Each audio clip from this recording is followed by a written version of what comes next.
Hey everybody, I bet you're expecting the Norse campaign, right? Wrong. Instead, we get this special Greek interlude level wedged in between the two campaigns. It's a lot of fun and does very good things for the story in several ways, so I quite enjoy it. On a silly note, notice that in this one scene here, Ajax's spear is a different color. It's grey like Orcandos's, before going back to his usual bronze afterwards. That ship belongs to Odysseus. From the looks of it, Poseidon hasn't been kind to him. Bring us around. We'll go ashore and see if there's any sign of him. So here comes a chapter based on an adventure from the Odyssey. If Odysseus landed here, at least he's eating well. Ajax, wait. The pigs. They don't look...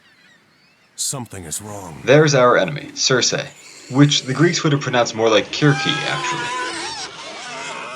The heroes have amusingly little to say about suddenly being turned into pigs. They just kind of roll with it. Ajax! Arcantos! Help! The crew is... If you hurry and position yourself well, you can save yourself a few seconds here as your boys kill this upcoming villager instead of just blocking each other. It's best to move the pigs a little bit left, too. As you can see, the pigs are very fragile. The heroes are weaker too. They've lost about 100 hit points, their attack is lower, and they don't have their special attacks at all. They're still good enough for our purposes though. The resistance is pretty trivial. Those pigs in the pen should join us once we get close, though sometimes they don't for some reason. You don't actually need to kill this villager, he'll run away when he's injured, which is one of several things about this mission that add a fun, RPG-like quality to it. This random encounter with wolves contributes too. Although they should have had more places to go and more interesting fights along the way, this is one of the game's better fixed party missions and does reward exploration pretty well. Anyway, notice that the pigs are much slower than the boars. You can use the boar's superior speed to save yourself some time up ahead. But first I need to take out one more villager. Okay, there we go. So you'll notice now that I have the boars attack the far side of the pens. That way the opening is over there, and that saves the slow pigs time, so they don't have to spend 10 seconds bumping into each other and moving around very slowly from the close side. As you can see, I also split the boars up, to save time accomplishing the remaining scattered objectives. This villager is the last threat to deal with. And there's actually one more secret pig to rescue in this area. He's actually the most valuable and useful of them all. I'll just break down this last fence here. Alright, that's 26 pigs. That's every single one of them. All of our pigs will become human units when we get to the Temple of Zeus here, as our mission objective now states. Now you're probably thinking that 26 units is a lot, especially for the Greeks, and usually you'd be right. But while 7 of the pigs are useful villagers, and the special one is that priest with incredibly valuable healing, the others are Hypaspis and Peltas. Those guys are so worthless against Kirki's balanced armies that it's a shame you can't kill them in pig form and use them for food.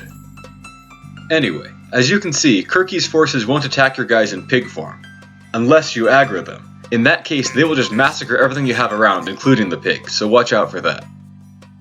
For some reason, we start in the Archaic Age now, but get a free upgrade to Classical about 10 seconds after we arrive.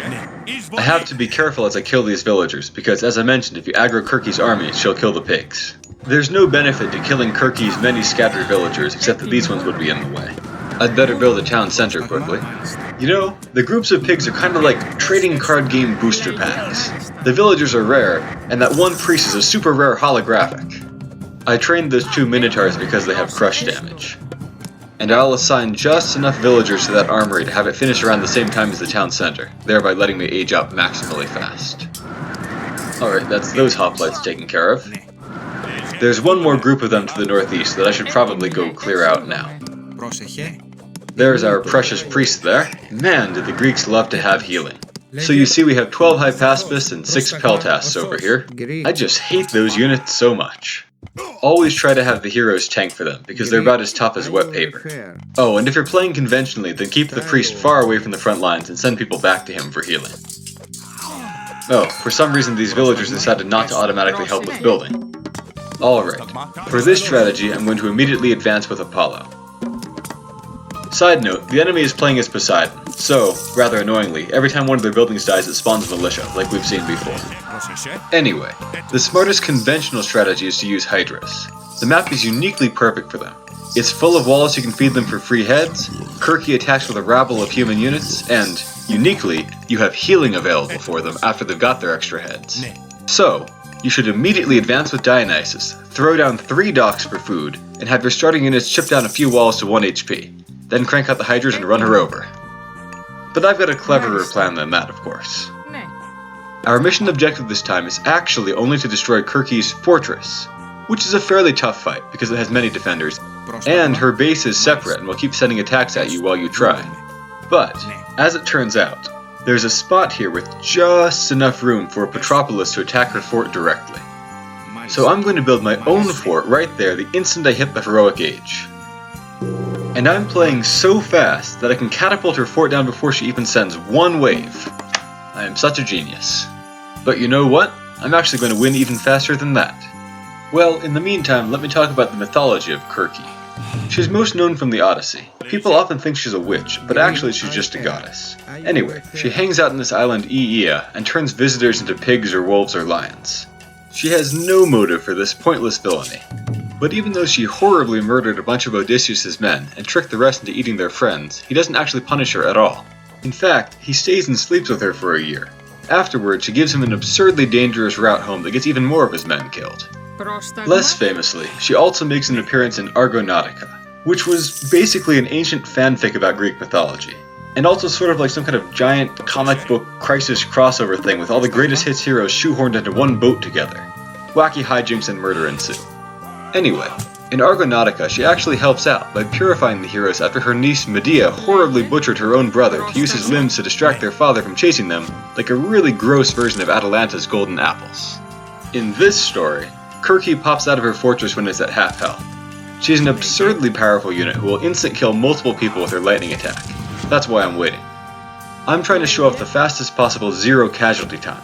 I could save a couple of seconds by rushing people through the underworld passage now, but there would definitely be some deaths. Problem solved. I send the tanks through first, but fortresses are dangerously good at retargeting. They're unlike towers that way. I'll use restoration and a bit of micro to make sure nobody dies. Anyway, I think I've got this. If anybody's too hurt, I'll just pop them back to safety through the underworld passage. And that, my friends, is how you do a 0 casualty, 7-minute run of that mission. The guys you're about to see behind Odysseus are a Zeus unique unit called Myrmidons. I thought I'd end my days as a pig on this miserable island. We don't get to use them much. I owe you for rescuing me, but I must return home. Thank you, Arkantos. You owe us nothing, friend.